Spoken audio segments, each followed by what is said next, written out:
Aloha YouTube, what is up? Untied Hawaii here, coming at you with another video. In this video, we have an Ask Untied episode, or Q&A, whatever you guys want to call it, questions and answers. Basically, I'm answering all the channel members' questions for the month of November. It really means a lot to me that people want to support, and that's why I do like those secret drops to give back basically whatever you guys put into channel memberships in the form of huge discounts on sneakers. Just the fact that you guys want to support this channel and support me, man, it really means so much. So that's why I really want to connect on these like Q&A videos and hopefully highlight a couple of people, you know, showcase, give the shout outs and stuff. So that's what we're doing today. And the first question I got is actually a really huge banger. This one is probably a hard-hitting question. It's actually from the Canadian Collector, and he says, hey man, what do you feel is the sneaker of the year? Now, this can be answered in a whole bunch of different ways. If I think of sneaker of the year in terms of like the most hype and the most impact on like culture and stuff, then that would be the Jordan 1 Travis Scott Cactus Jacks. And the reason why I say that is because it had a huge impact on just the resale value of like sneakers. Like, this shoe was insane for resale, man. Like, it blew up so dang fast, and I think it's only going to keep going up. Just had a huge cultural shift as well, where a lot of people were starting to get more involved in sneakers because Kylie Jenner and stuff, when she was with Travis Scott, made that like huge cake and stuff, so it got like a lot of mainstream attention. So it was just really like iconic. However, in terms of what I feel like is the most like significantly like well-made shoe of the year, I would probably have to give that up to one of the Sakai's. Probably the Sakai Waffles, I would say. I believe that that was actually the pick for Complex Con as well, but it just really had like a very nice feel to it. It was a pretty unique sneaker and just did like a lot in terms of like design, looks, and just overall aesthetics. So I would say that would be the pick, and I think Complex Con got it right this year. There are a lot of dope sneakers out there and stuff, but in terms of like new designs and like something that was very impactful in terms of like fashion and stuff, I think that would be the pick. Second question that we have is actually from Jackson Keller. Jackson is an OG homie to the channel memberships, man. He has like a 6-month badge, I believe, on here. Super sick guy. Jackson asked, do you like to travel? If so, what are some of your favorite cities you've been to?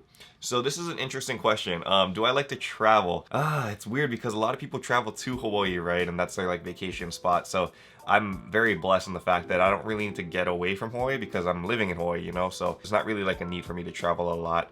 I do plan on traveling quite a bit more though in 2020. Starting off at the end of 2019, I'm actually hitting up Japan, and I'm gonna be doing like a lot of shopping vlogs over there, hypebeast stuff, sneaker stuff, and just kind of getting out there and, you know, taking Untied worldwide. Maybe that's what I call the series, Untied Worldwide. That sounds kind of cool. But yeah, we'll try to do more of that next year. I'm hoping to hit up maybe a couple cons, hopefully visit like those mainstream cities, you know, where like sneakers and stuff are very big, like Chicago, New York, LA, and then maybe just some more obscure places as well. I just really want to try to get out there and start to do more like with the community, get to like see different like shops, and also get to interact with Ohana from like different parts of the world, you know? So that would be super sick. So I do plan to travel a lot more. Great question there, Jackson. Okay, and question number 3 is from Albert Reyes. Albert asks, and this is kind of a profound question actually, what is your ikigai? And if you guys don't know what ikigai means, I believe from what the last time I checked it was, is like your purpose of being, or like the reason you wake up in the morning. It's a Japanese term, and it's basically just your reason for existence, or like what is your motivation essentially. So that's a pretty profound question, man. Like, we went from sneakers and traveling to what is the meaning of life basically. So your ikigai can really change from person to person. And for me, I honestly just, again, as I always say in like all of these episodes and stuff, I'm not trying to like sway people's like you know, religion or what you believe in and stuff, but for me, I mean, I wear it on my arm, I wear it on my sleeve, is that I am a Christian and I do believe in God and I believe in Jesus and whatnot. So my ikigai is really just to do, you know, what I'm meant to do in my faith, which is to just kind of like spread the word of God and just like, you know, be a light to the world. So that's kind of like my thing, my ikigai, I guess, where I just want to exemplify like humility and just what it is to be a good person, I guess. I mean, I make slip-ups all the time and I'm not perfect, but my goal is to always try to be the best that I can be, and, you know, to kind of like pay it forward and just do what I can for other people out there. So that's my ikigai. It'd be kind of cool to see what everybody else's is as well, because like I said, it does change from person to person. So profound question right there. Hopefully that was a good enough answer, Albert. Okay, now this is a little bit more fun. Korean Ninja 101 asked the hard-hitting profound question. Are sneakerhead / hype big girls a turn on or a turn off? Is there a spectrum to it? Does that count as 2 questions or 1? For me personally, I mean, it's not something that I really look for. Like, I think it's actually pretty attractive when there are hype bays and like, I guess like sneakerhead girls that are out there, because it's kind of a little bit more rare in the sense that you don't really see it like all the time. It's like a more of like an urban like streetwear kind of fit, you know, and then there's not too many people that are like actually into that, or not too many women that are actually into that kind of vibe. They're more into, you know, like the Kylie Jenner and Kim Kardashian kind of stuff, you know, those kinds of looks, high-end fashion if anything. But in terms of like if a girl is like wearing, you know, Jordans and stuff, I think it is kind of attractive just because it's a little bit different, you know, like it's different from the norm, and it's like not really something you see every day. So in terms of that, I think that's cool. Turn on or turn off though, I don't know. I don't know about that. I think I'm just kind of neutral on that in general. But definitely if there's like hype people that wear like, you know, the COS stuff, and they wear like the Jordans, and they wear the Yeezys, and they got like the Adidas and Nike stuff going on, I think it is a pretty good look. So yeah, and I am gonna give a shout out right here. Not specifically like a turn on or anything, but I do like to give like attention to people that have really good style. To answer this question, I think that you guys should look up Federica Petri on Instagram. I think that's her name. I'll put it up on the screen over here. She has some very dope styles. And when I think of like a hype babe, that's actually like my go-to reference, because she has really great style, and she kind of does it in a way that's like, it feels different, you know, like she has a good vibe about it, and she actually matches her clothing and stuff really well too. So she has a good style. Anyway, check her out. I definitely highly regard her as one of like the top people in the industry for hype bay / sneakerhead stuff. And anyway, so I don't get in trouble with my girlfriend talking about hype bays and sneakerhead chicks, let's go to the next question. So the next question we have is from Kellen James. This looks like a homie that I haven't seen actually on the memberships before, so cool to see this. Kellen asks, what's your advice on opening a store? Better to run an internet operation or an actual or an actual brick and mortar situation? So the thing with that one is that I don't have a background with a brick and mortar actual shops. I do know, however, that in today's era, you guys just need to look at like big business in general, right? Like Amazon does not have a brick and mortar. I mean, they kind of do with like Whole Foods and stuff, but for the most part, they're an all online operation. And it's working out for them, obviously. Bezos is one of the richest people in the world. Amazon's one of the richest companies in the world. It works, you know? In terms of that, you got to kind of look at like the big picture and those kinds of guys, where brick and mortars, they're expensive, especially if you were to open one in Hawaii.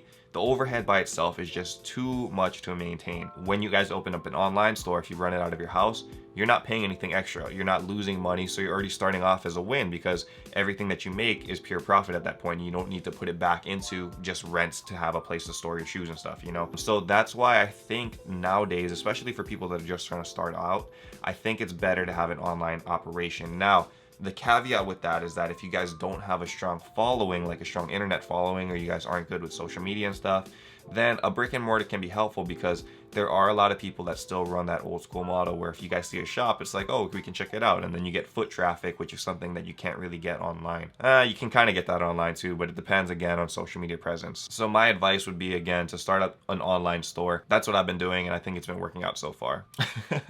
I guess I should have answered this question with that other question. Abel Huerta asks, does your girl have a sneaker collection too? If so, will we ever see it? So to answer your question, Abel, my girlfriend actually does have a few sneakers, and I mean, I think that's just a runoff from like me having so much sneakers that she was like, can I have a couple too? So I bought her like every sneaker that she does have.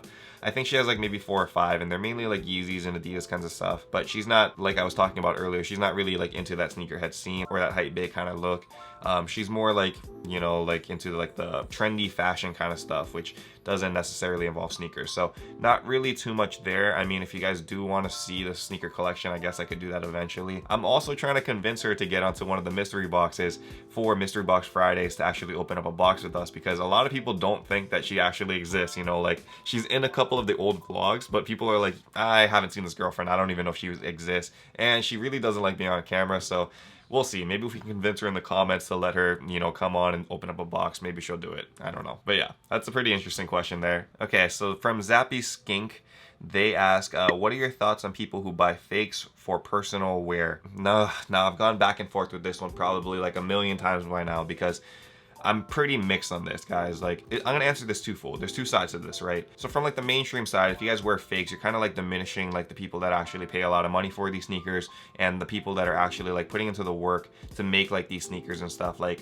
authentic and real, you know, and it kind of diminishes that if you wear fakes and whatever. But from the other perspective, I understand like a lot of people can't afford those kinds of sneakers, and sometimes fakes are like a good alternative. Somebody started a drill next to my house. What is this?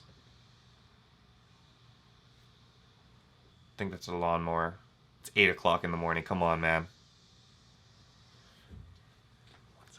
I think that kind of helps a little bit. Anyway, so back to what I was saying, there's a lot of people that can't afford like the realistic kind of shoes, you know, like an Off-White Chicago is like $3,000. Most people can't afford that. Like it doesn't work. If you still want to wear that shoe, and if the fakes these days, which look almost authentic, like they're so dang close, like you have to have a side-by-side look at the shoe to figure out if it's real or not. If that one costs like 300 bucks, then I kind of understand where people do get like that feeling, you know, to wear fakes and stuff. I don't knock it. I understand the reason why. It's just that if you're trying to sell fakes as authentics, that's where I have a problem. That's where I have a real problem.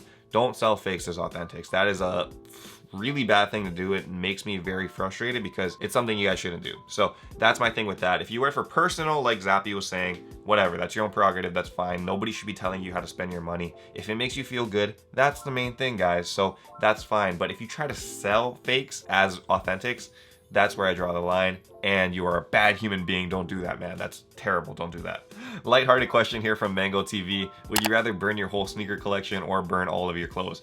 In a heartbeat, I would burn all of my clothes because my sneaker collection is much more valuable. I could probably sell like 2 of those sneakers and get back all of my clothes with the profits from that. I don't collect the clothes as heavily or get into like as more like, you know, hype stuff as my sneakers, so it definitely doesn't have the same kind of value, so it's not really like an equal kind of thing. Also for clothes, for me, like you guys know, I'm all about that minimalistic style. So for me, if I just throw on like that black t-shirt and some denim and stuff, I'm pretty much good to go. So I don't need too much there for clothing. It's not like I have like I don't know, Gucci shirts that are like $1,000, you know? All right, and last question just for fun. This one is from Sean Morgan. He asks, what are some of your favorite movies or shows? I'm not gonna get into all of them because there is a lot. All-time favorite show is The Office for sure. I've seen it like 8 times already, man. Love that show. Super mad that they're getting rid of it from Netflix. Pissed off actually about that because I really watch it like all the time as like just stuff in the background for like noise and stuff when I'm like editing, and just because it's something that makes me like happy and feels uplifted. And then in terms of favorite show, if it was an anime, Hunter x Hunter. We've talked about this on previous episodes, but